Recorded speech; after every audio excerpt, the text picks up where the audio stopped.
വേണ്ട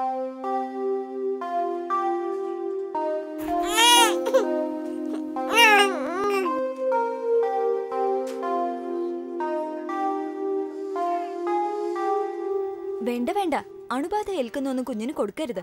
കുഞ്ഞിപ്പൊ പിറന്നതല്ലേ ഉള്ളൂ. പുറം ലോകവുമായി ഒന്ന് പൊരുത്തപ്പെടുന്നത് വരെ.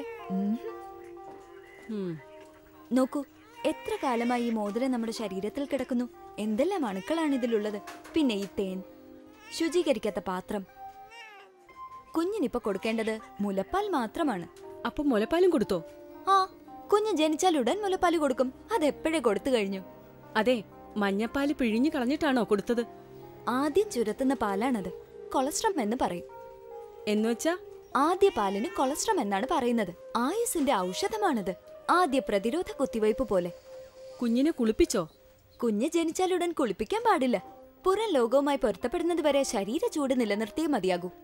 ശിശു സംരക്ഷണത്തിനായി ചെയ്യേണ്ട ഒരുപാട് കാര്യങ്ങളുണ്ട്. അതെല്ലാം കുഞ്ഞ് ജനിച്ചുടൻ തന്നെ ചെയ്തു തുടങ്ങും. അമ്മയ്ക്കും കുഞ്ഞിനും വൃത്തിയുള്ള സാഹചര്യം വീട്ടിലൊരുക്കണം. കുളിച്ചു വൃത്തിയായി ഇങ്ങനെ ഇരുന്നു വേണം കുഞ്ഞിന് മുല കൊടുക്കാൻ. കുഞ്ഞിതുപോലെ മടിയിൽ ചെരിഞ്ഞു കിടക്കണം. കുഞ്ഞിന് മുലയൂട്ടുന്നതിൽ ഒരു ബുദ്ധിമുട്ടും തോന്നരുത്. എത്ര പാല് കൊടുക്കുന്നോ അത്രയും ചുരത്തിക്കൊണ്ടിരിക്കും.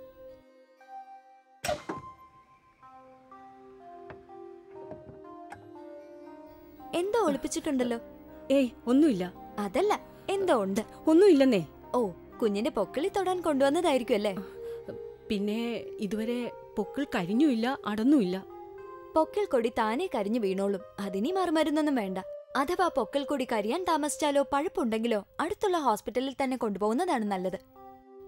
ജനനം മുതലുള്ള 28 ദിവസം വരെ ശിശുവിന്റെ ആരോഗ്യം പ്രത്യേകം ശ്രദ്ധിക്കണം.